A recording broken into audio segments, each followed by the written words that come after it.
All right. Hey, good morning, YouTube. Looks like we're online. Running a little bit half speed today. Give me a minute. We'll get this started. Hope everybody had a great weekend. Got some stuff pulled up here we'll run through.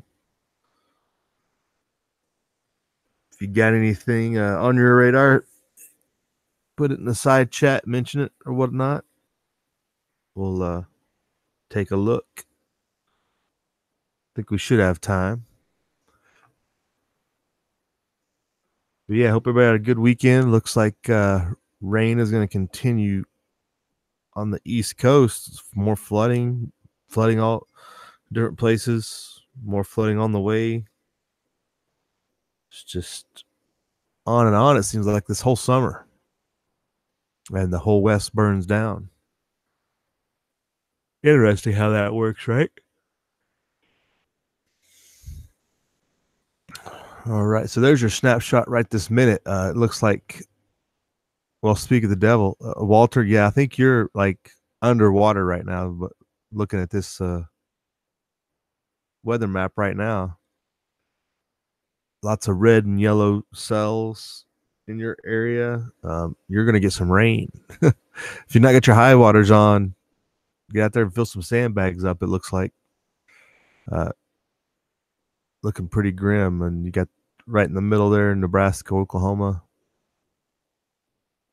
Texas, getting quite a bit of rough weather at this minute.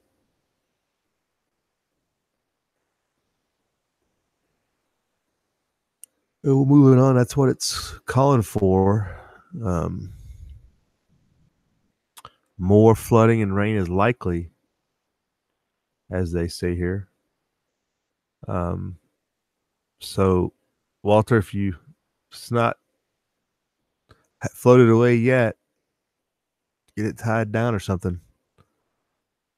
So it's likely through Pennsylvania and the Mid-Atlantic states. Let's take a listen and look.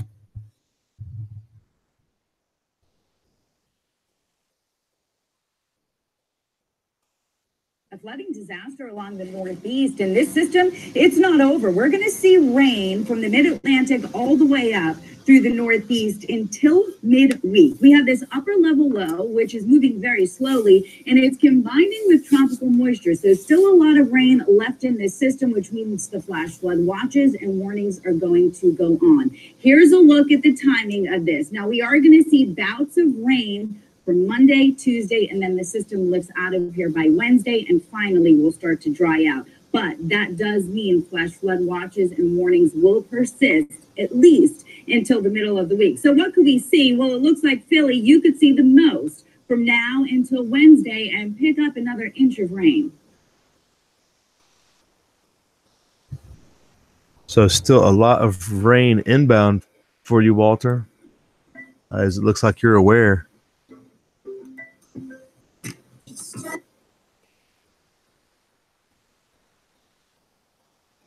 So there's snapshot mapper right now, current radar as of like 20 minutes, 10 minutes, 15 minutes ago.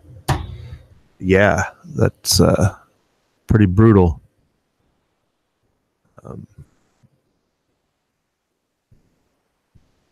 Lots of flood warnings, lots of severe weather. All up New York, New Jersey, coming into New York, Connecticut probably. Have some later on.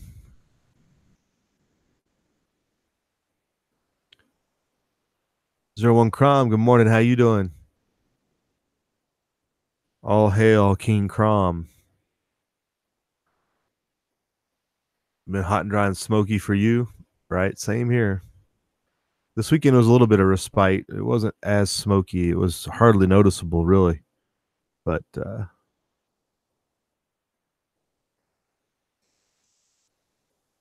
I got to get these fires under control, and we could use some of this rain. Just a shower would go a long way to get us through the rest of the summer unscathed, as long as it's not a super lightning storm. just to start off some more. So that's going to break up there, Walter, come tomorrow. Still calling for thunderstorms tomorrow, so might have quite a bit of weather still ahead up there.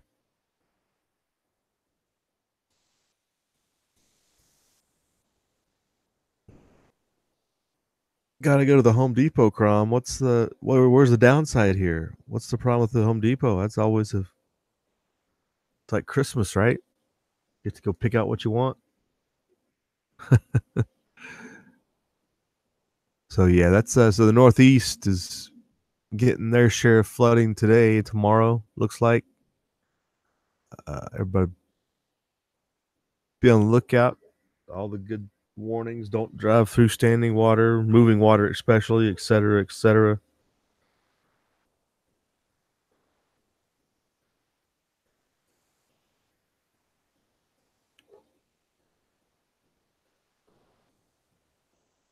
Be on the lookout.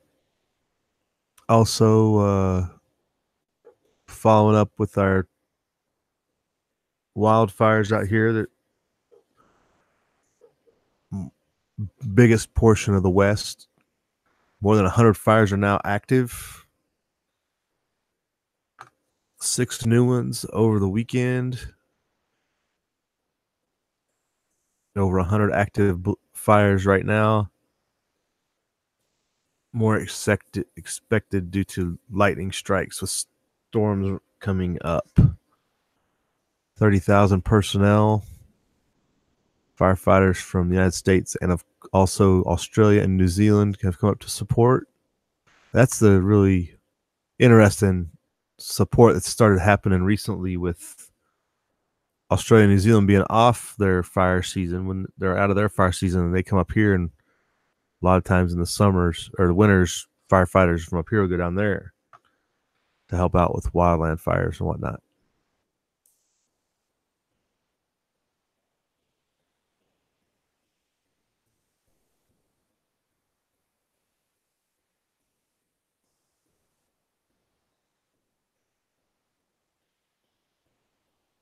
So the 8th person to die in the Reading car fire was killed in a car crash on Thursday.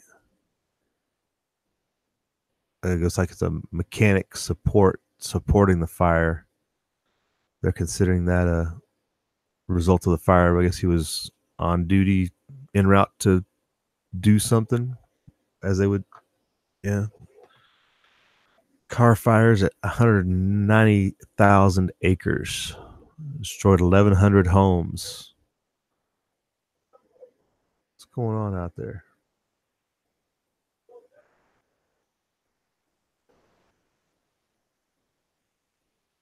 The Mendocino fire is 328,000 acres. Holy cow. That's a group of fires. The Mendocino complex, 3,500 firefighters. And that's all the info. That big headline talking about 100 fires, and they only talk about 2 as separate ones. Reuters is not doing due diligence there. It's not a lot of information, Reuters. Appreciate you not doing that. Goodness. But yeah, where are the new ones? You talk about the 2 old ones. Man, you guys are killing me.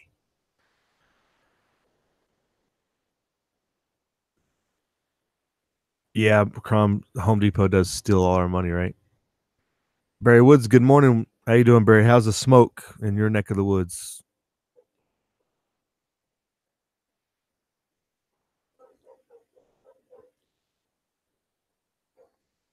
All right, give me a second here. Let's see what these dogs are doing. It's concerning. Just a second.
All right, we're back.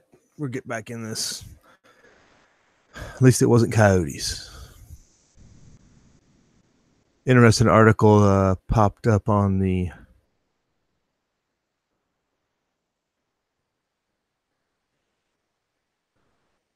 Rand Paul on the Zero Hedge. This is via the American Conservative, article by Jack Hunter, of all people. Interesting. So the premise being that he is helping to save America and the world by single-handedly preventing war with Iran.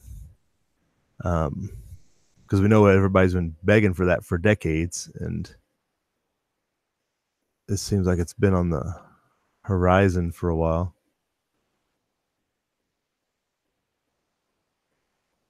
So it's talking about Bolton joining the security team. Obviously, he's heavily in the camp of going, bombing Iran, etc.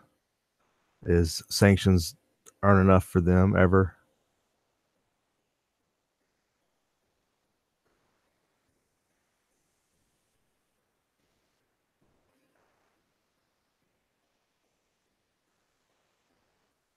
So he goes through the list of people that support inflicting all these sanctions and everything. General Mattis, not General Mattis, Secretary of Defense Mattis has recommended airstrikes against Iranian targets. Pompeo is a Secretary of State, is about the same as Bolton, who has stated he's promised regime change by the end of this year. And then the why is the question. Quoting a Politico article from Wednesday, Trump has drawn praise from the right-wing establishment for hammering the mullahs of Tehran, junking the Iran nuclear deal, and responding to the regime's saber-rattling with aggressive rhetoric of his own. There are also powerful factions in Congress and Washington with inroads to the president that have been itching for regime change for years. The policy of the United States, this is a quote, the policy of the United States should be regime change in Iran, says Tom Cotton, the senator, who was once rumored to be Trump's pick to head the CIA. So what or who is stopping the hawks? Again, this is Jack Hunter speaking here, or writing here. So Politico revealed on Wednesday that some interesting aspects of the relationship between Rand Paul and the president, particularly on foreign policy. While Trump tolerates his hawkish advisors, the Trump aide added he shares a real bond with Paul. He actually, at a gut level, has the same instincts. Well, if he says so, that's the article. I'm not going to,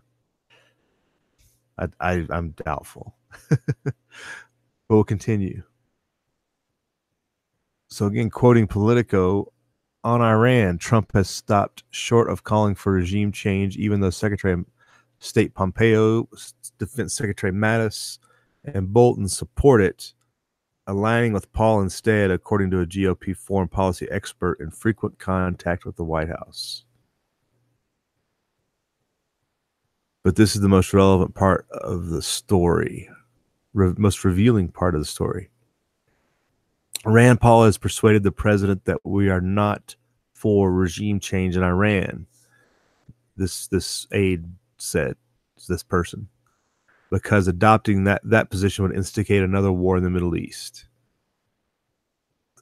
Going on to Hunter's commentary, this is significant not because Trump couldn't have arrived at the same position without Paul's counsel, but because it's easy to imagine him embracing regime change.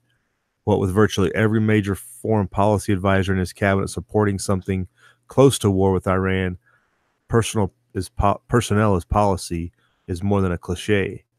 Paul and Trump apparently like making fun of some White House staffers, as Politico also reported. The Kentucky senator and the commander-in-chief bonded over a shared delight in thumbing their noses at experts the president likes to deride as foreign policy eggheads, including those who work in his own administration, working together to potentially. We can only hope that this is the case. For every foreign policy expert in Washington who now admits that regime change in Iraq was a mistake, you will find the same people making the case for regime change in other countries, including Iran, explaining how this time somehow America's toppling of a despot will turn out differently.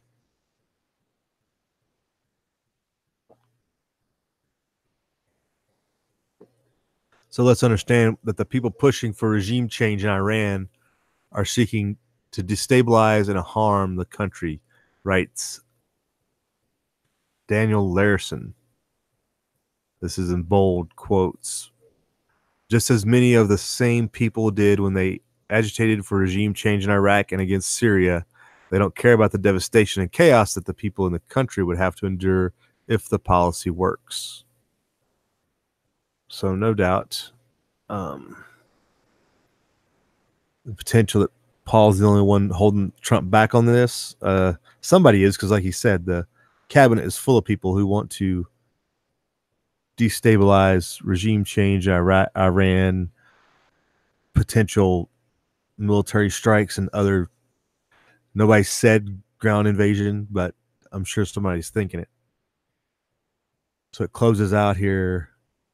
President Trump hired regime change advocates as advisors, presumably because he wanted their advice. Yet there's evidence to suggest that at least on Iran, certain hawks' wings might have been clipped. Most importantly, and on arguably the most crucial potential foreign policy decision the president can make, one that could potentially start another disastrous Middle Eastern war, it appears to be Rand Paul is literally keeping the peace. So, M. Long, you got something to be proud of there.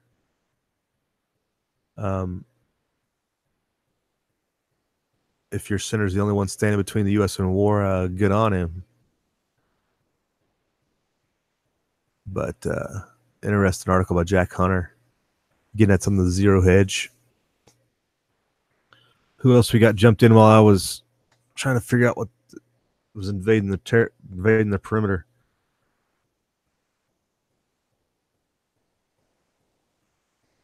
Walter Davis, are illegals in California helping save their new homeland? It doesn't appear so. Good morning, High Pocket. How's it going? How's the new home, the new living in quarters and whatnot? You got all moved in and everything? Good morning, Bikes. What's going on?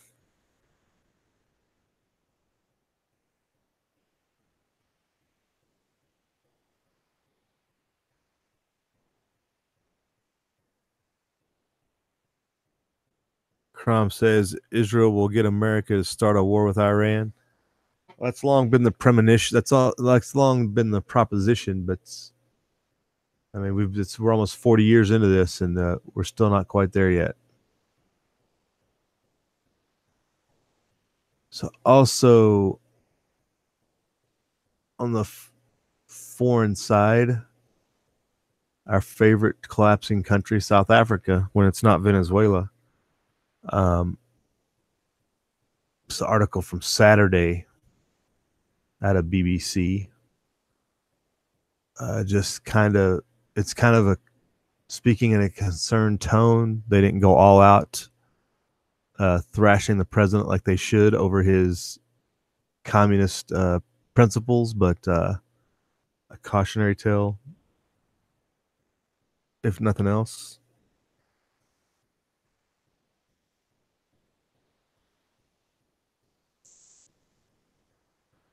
Hey, Saints, what's going on? Good morning. High Pocket, you're getting lots of smoke there too, huh? Where is the smoke from your fires coming from? Are they coming from Nevada? I guess it could be. I guess you're still getting it from California too, because it just keeps going that way. RG's Homestead's with us. Everybody just popping in here at the end of the show, aren't we? Just to taunt me. Good morning, RG. How you doing? Wes S is with us. So this South Africa situation with the president continuing to push on trying to justify land appropriation without compensation. this article does come to a significant conclusion. So in the bold here, shockwaves are still being felt in South Africa after President Ramaphosa's controversial announcement that the country's constitution is to be changed to explicitly allow for expropriation of land without compensation. I like how the communists were red for you, though. At least they're easily identifiable. Talks about the history. We're well in tune with the history.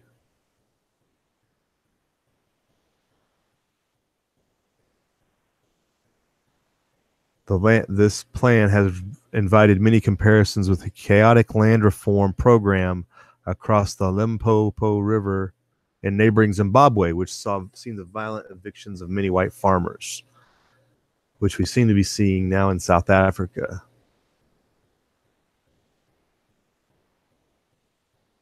The redistribution of land was a fundamental principle, or is a fundamental principle, of the governing African National Congress during its struggle against apartheid. So the big quote, "This country must be African." This is the big quote from last week. Ramaphosa appears to have bypassed a parliamentary consultation when he said in a television address that the Constitution should be amended.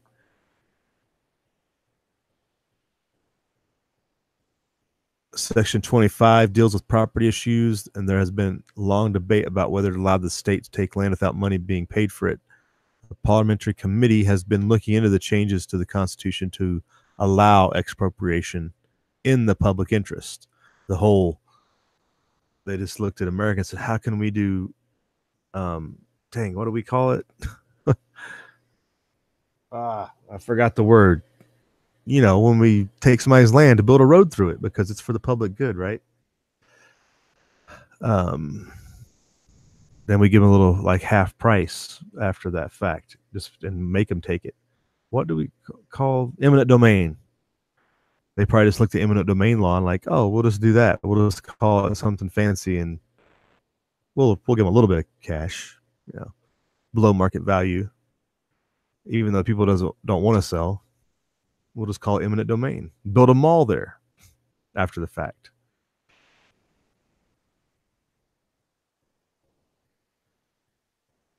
During a session this week in Cape Town's Goodwood suburb, one woman representing the South African Homeless People's Association said 24 years of liberal democracy has increased poverty. The masses are worse off because of the willing buyer, willing seller principle. I think she's confusing her philosophies and the government's running the situations. Another person stated, "We are going to take the land, even if it means we're going back to the Dark Ages." They're all in on this. They're willing to basically burn everything down and quote, "This country must be African. We are African." I mean, yeah. I guess the only thing different between what's going on there in the United States would be the Native Americans aren't so populous as there's more of them than everybody else. Otherwise, we could see a similar thing, I guess. If their economic and political leaders got to the point to where they thought that going back to the Dark Ages was the appropriate way to go.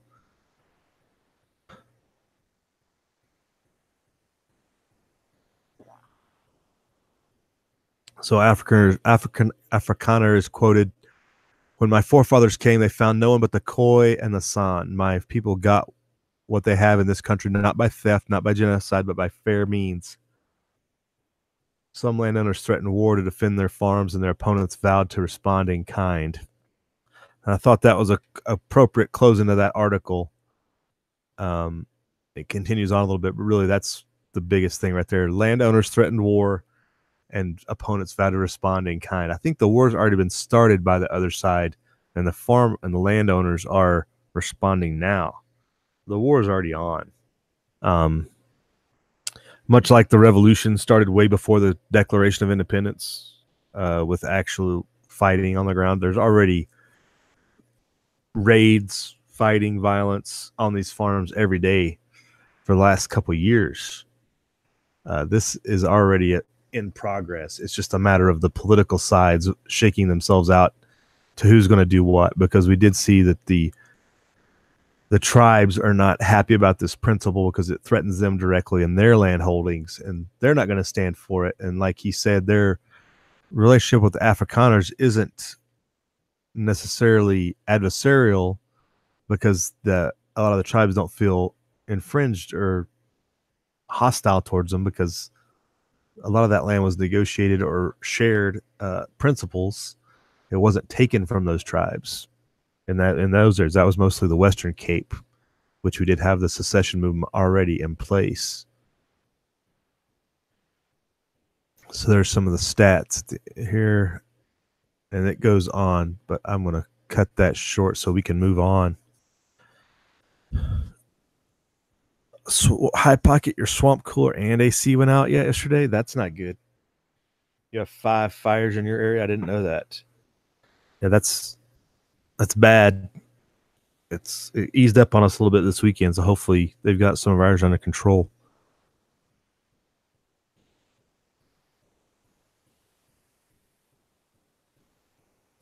That's all right. Eminent domain. We knew what you meant, High Pocket.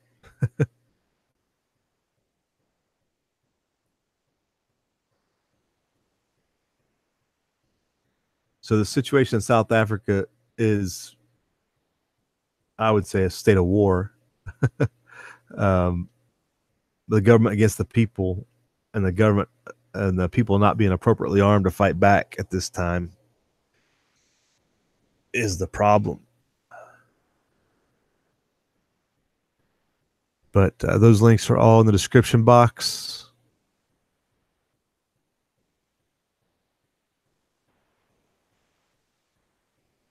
I hope everybody has a good week. Anybody got anything else they want to throw out before we shut this down? Call it a day. Oh, we're still recording the record taxes. Go figure. Seems like every month, more records. More money is going to the government, and they still can't reduce deficit spending or anything. The Federal Reserve has rigged it all. Yes.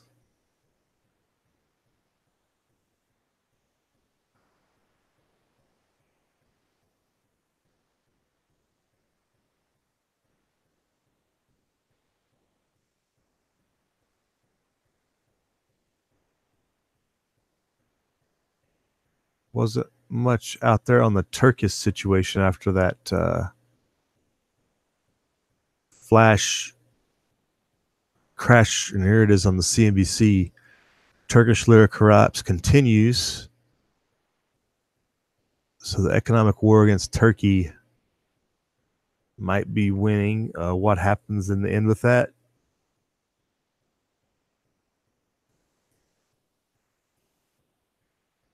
That's going to be a big thing to keep an eye on. If Turkey goes from basically a NATO member to destabilize and ending up like Iraq or Iran or something, that's a very bad sign for the EU. I wouldn't want to live in Bulgaria or Greece or something with a hostile Turkey right there. Going back to the days of the Ottoman Empire, and Erdogan, the current leader of Turkey, is kind of in that camp of restoring the Ottoman Empire and everything, and getting hostile towards Europe. But this only gives him more fuel to try to do that. Not good. High Pocket spent the day in the park. So many African languages being spoke.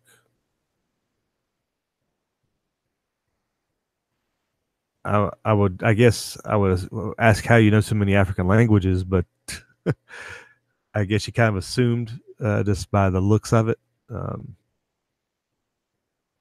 A lot of Africans speak Arabic, depending on where from the continent they live.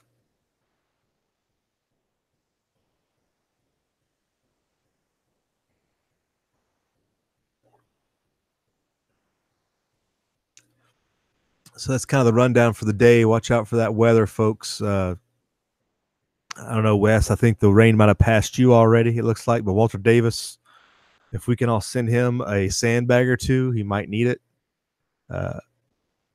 Definitely some bad weather coming in there with flooding and everything in the Northeast, as they call it, the Mid-Atlantic areas, with potential flood warnings, etc.